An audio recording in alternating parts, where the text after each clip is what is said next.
आदिशक्ती तुळजाभवानी उभ्या हिंदुस्थानचा आराध्य दैवत छत्रपती शिवाजी महाराज आणि छत्रपती शिवाजी महाराजांनी या महाराष्ट्राच्या मातीतल्या माणसाला जगावं कसं हे शिकवल्यानंतर याच मातीतल्या माणसाला शेवटच्या श्वासापर्यंत स्वाभिमानानं लढावं कसं हे शिकवणारे छत्रपती संभाजी महाराज यांच्या पवित्र स्मृतींना अभिवादन करतो।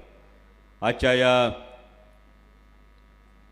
इंदापुरातला खरं तर माझा समज असा झाला होता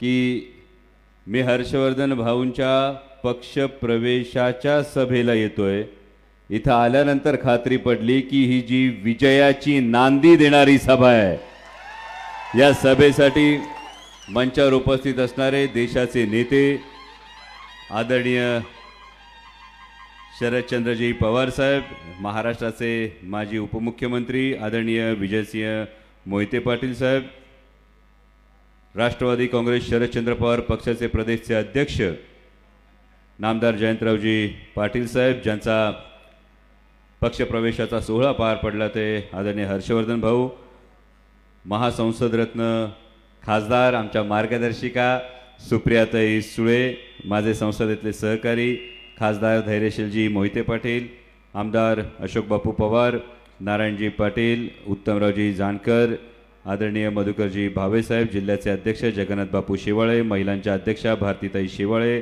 विकासजी लवांडे, अंकिताताई ठाकरे, मुरलीधरजी निंबाळकर, ॲडव्होकेट तेजसिंहजी पाटील, महारुद्रजी पाटील, सागरबाबा मिसाळ, अशोकजी घोगरे, व्यासपीठावर उपस्थित असणारे सगळेच मान्यवर, सगळे आजी माजी पदाधिकारी, सगळे पत्रकार बांधव आणि आपण सगळेच खरं तर सर्वात प्रथम इंदापूरला येऊन उभं राहत असताना सर्वात आधी इंदापूरच्या स्वाभिमानी जनतेचं मनापासून आभार मानेन, मनापासून कौतुक करेन।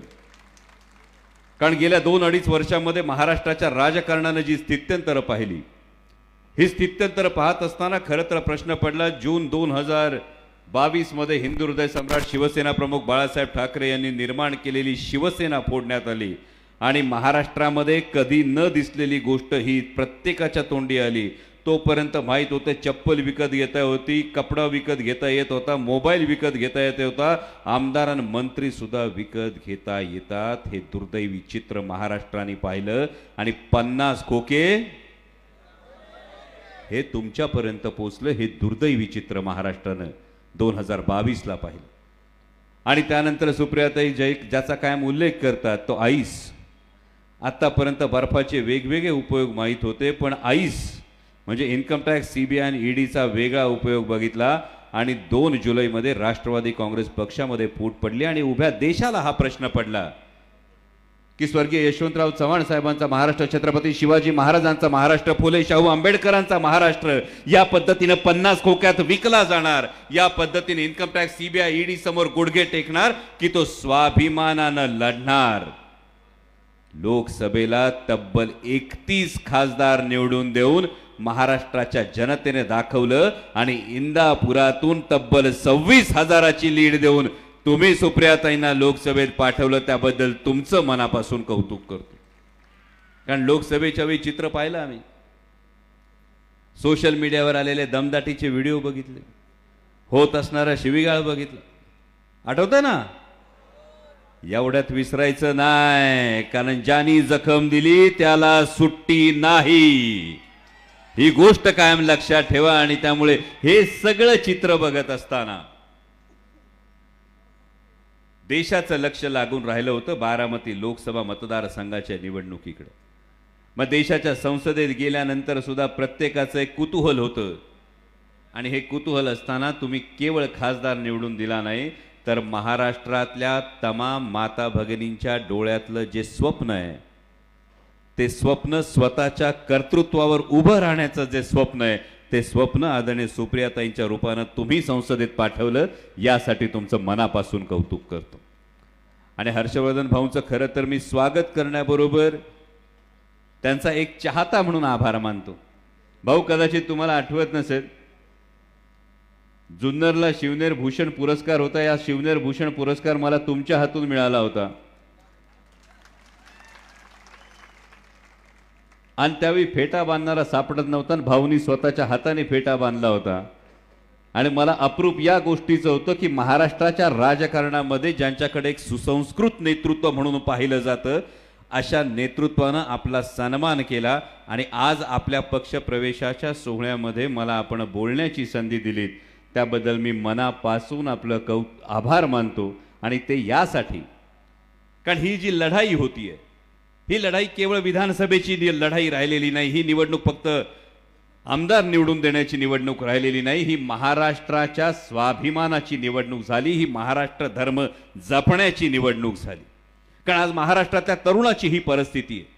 आज तब्बल जवळपास 4.5 लाख कोटींची गुंतवणूक ही महाराष्ट्रातून हातोहात तुमच्या डोळ्यासमोरून काढून नेण्यात आली. काही ठिकाणी गुजरातला गेली, परराज्यात गेली आणि माझ्या तरुणांच्या डोळ्यासमोरचा रोजगार हिरावून नेण्यात आलाय. आणि हा तरुण त्याच्या रोजगाराचा आज हक्क मागतो. सर्वसामान्य शेतकरी बांधव त्याच्या शेतमालाच्या हमीभावाचा हक्क मागतोय. माझी माता भगिनी ही सुरक्षित बहीण होण्याचा हक्क मागते. फक्त लाडकी बहीण होऊन चालत नाही, आधी बहीण सुरक्षित असली पाहिजे ही माझ्या भगिनीची आज खंत आहे. तुम्ही आज मोठ्या संख्येने आहात आणि मला माहिती आहे तुमच्या प्रत्येकाच्या मनामध्ये अनेक संभ्रम आहेत. कारण सरकार सांगते लाडकी बहीण, पण कंची लाडकी बहीण हाच प्रश्न पडलाय. कारण एक फूल दोन हापचं सरकार आहे. एक फूल मुख्यमंत्री सांगतात मुख्यमंत्री लाडकी बहीण, एक हाप उपमुख्यमंत्री गुलाबी जॅकेट घालून सांगतात माझी लाडकी बहीण, आणि एक हाप उपमुख्यमंत्री सांगतात लाडका भाऊ. लाडका देवा भाऊ, नक्की योजना कोणाची हेच कळना झालंय.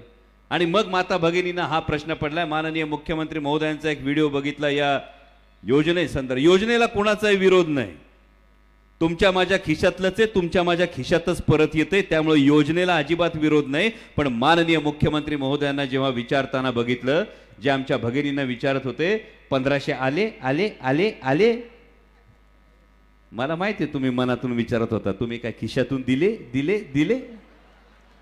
कारण पोरग जन्माला आल्यानंतर त्याला जे वॅक्सिन देतो त्या वॅक्सिन पासून ते माणूस गेल्यानंतर तिरडीवर जे कापड अंथरतो ना, त्या कापडापर्यंत आपण जीएसटी भरत असतो आणि त्यातला पैसा हा इकडे वळवला जातो.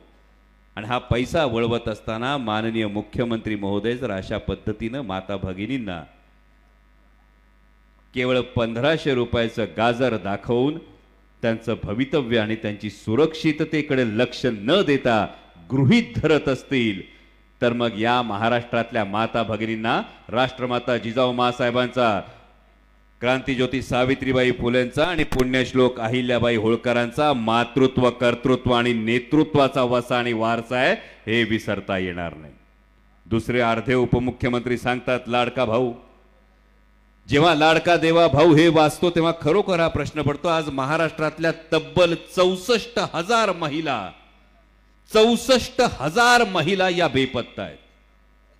या 64,000 महिला एकीकडे बेपत्ता होत असताना दुसरीकडे बदलापूर सारखी घटना घडते. परवाची बोबदेव घाटात घडली तशी घटना घडते. कालची पिंपरी चिंचवडच्या 13 वर्षाच्या मुलीवर अत्याचार होतो ही घटना घडते. आणि जे गृहमंत्री आहेत त्या उपमुख्यमंत्र्यांच्या गृहमंत्र्यांच्या गृह जिल्ह्यामध्ये 240 दिवसात 213 बलात्काराच्या घटना घडतात. आणि मग हा प्रश्न माझ्या माता भगिनींच्या मनात निर्माण होतो की माननीय गृहमंत्र्यांना लाडका देवा भाऊ लिहिण्याचा नैतिक अधिकार शिल्लक राहतो का? दुसरे अर्धे उपमुख्यमंत्री, मगाशी भावे सरांनी उल्लेख केला, आणि मग माता भगिनींच्या मनात हा प्रश्न पडतो क्या जॅकेट बदललं, जॅकेट घातलं म्हणून भाऊ लाडका होत नाही. ज्या बहिणींनी 45-50 वर्ष राखी बांधली त्या बहिणीच्या संदर्भामध्ये लोकसभेच्या वेळी काय भूमिका होती हे सगळ्यांनी पाहिलं. आणि जिने 45-50 वर्ष राखी बांधली तिच्या बाबतीत भावाने अशी भूमिका घेतली, तर अवघ्या 50 दिवसासाठी ज्यांनी राखी बांधली त्यांच्याविषयी नेमकी काय भूमिका घेतला जाणार हा प्रत्येकाला प्रश्न पडतो. आणि हा प्रश्न पडत असताना खरं तर काल मी चित्र बघितलं. म्हणजे या परिसरातले फार मोठे नेते आहेत मी वैयक्तिक टीका कधीच करत नाही, पण काल मी चित्र बघितलं अकोल्यातलं, आणि अकोल्यातलं चित्र बघितल्यानंतर महाराष्ट्राचे उपमुख्यमंत्री खरं तर ताल धरून नाचताना मी बघितलं, आणि खरोखर एक असं वाटलं की जेव्हा जंगलात फिरत असतो तेव्हा वाघ वाघ असतो, जेव्हा वाघाला रिंग मास्टरच्या तालावर नाचावं लागतं तेव्हा जे चित्र समोर येतं तसंच काही आहे का काय असं वाटून गेल्याशिवाय राहिलं नाही. परवा बारामतीमध्ये एक विधान करण्यात आलं आणि त्यामुळे इंदापूरच्याही पोटात धस झाले. बारामतीमध्ये एक विधान करण्यात आलं, बारामतीमध्ये काही राज्य पातळीवरच्या नेत्यांनी सांगितलं म्हणे की आता निवडणूक लढावीशी वाटत नाही, लढतील की नाही माहीत नाही. अनेकांच्या चर्चेत आमचे शिरूर हवेलीचे आमदार अशोक बापू पवार आहेत, ते म्हटले नेते आपल्याकडे लढायला येतात का काय, हा प्रश्न पडला आहे. आणि हा प्रश्न पडला असल्यानंतर मग प्रश्न पडतो छत्रपती शिवाजी महाराजांच्या महाराष्ट्रामध्ये हा इतिहास आहे, हे कायम याचं सत्य आहे की जर सेनापतीच गळपटला तर सैन्यानं लढायचं कसं, हाच प्रश्न पडलाय. आणि म्हणून बारामतीमध्ये स्टेटमेंट आल्यानंतर इथं इंदापूरच्या काही नेत्यांच्या पोटात धस्स झाले. आणि हे धस्स होत असताना खरं तर आता तुमच्या प्रत्येकावर फार मोठी जबाबदारी. ही जबाबदारी कशाची, कारण महाराष्ट्रभर आम्ही फिरतोय. आदरणीय जयंत पाटील साहेबांबरोबर जवळपास 60-65 मतदारसंघातून फिरलोय. या 60-65 मतदारसंघातून शिवस्वराज्य यात्रा जाऊन आल्यानंतर एक चित्र समोर दिसतंय की महाराष्ट्रातल्या जवळपास 80 विधानसभा मतदारसंघांमध्ये कार्यकर्त्यांच्या मनात एक प्रश्न निर्माण झाला. कारण आतापर्यंत अनेक कार्यकर्ते आपल्या आमदाराच्या नावापुढे दमदार आमदार लिहित होते का नाही, पण महाराष्ट्रातल्या 80 विधानसभांमध्ये प्रश्न निर्माण झालाय का आता आमदाराच्या नावापुढे दमदार लिहायचं का गद्दार लिहायचं, हा प्रश्न निर्माण झालाय. आणि महाराष्ट्राचा इतिहास आहे, महाराष्ट्र चुकीला माफी करतो पण गद्दारी गाडल्याशिवाय राहत नाही, ही गोष्ट लक्षात ठेवा. आणि ही गद्दारी जर गाडायची असेल तर चित्र काय, सगळे आमचे पत्रकार बांधव बसले. 2 जुलैला जेव्हा राष्ट्रवादी काँग्रेस पक्षामध्ये उभी फूट पडली त्यानंतर अनेकांनी काळजीने फोन केले, आता नेमकं काय होणार, आता कसं होणार, आता पक्ष कसा टिकणार, ही परिस्थिती निर्माण झाली होती. आणि त्यावेळी 40 जण गेले आणि आज तब्बल 40 गेले, त्याच्या ठिकाणी 1600 लोकांनी इच्छुक म्हणून पक्षाकडे अर्ज केले. ही ताकद जर कुणाची असेल तर ती आदरणीय शरदचंद्रजी पवार साहेबांची ताकद आहे. आणि ही ताकद संपूर्ण महाराष्ट्राने ओळखली. आणि ही ताकद ओळखत असताना आज पवार साहेब पायाला भिंगरी लावून महाराष्ट्रभर फिरत असताना महाराष्ट्राच्या कानाकोपऱ्यातून एकच आवाज येतोय, तो म्हणजे आता तुतारी हातात घ्या. कारण महाराष्ट्राला कळले ही तुतारी फक्त राष्ट्रवादी काँग्रेस पक्षाची नाही, ही तुतारी विजयाची आहे, ही तुतारी महाराष्ट्र धर्माची आहे. आणि हर्षवर्धन भाऊ, मी मनापासून तुमचं अभिनंदन करतो की तुम्ही ही विजयाची, ही महाराष्ट्र धर्माची आणि ही स्वाभिमानाची तुतारी हाती घेतलीत. याबद्दल तुमचं मनापासून स्वागत करतो, आभार मानतो, अभिनंदन करतो आणि आपली रजा घेतो. धन्यवाद. जय शिवराय. धन्यवाद.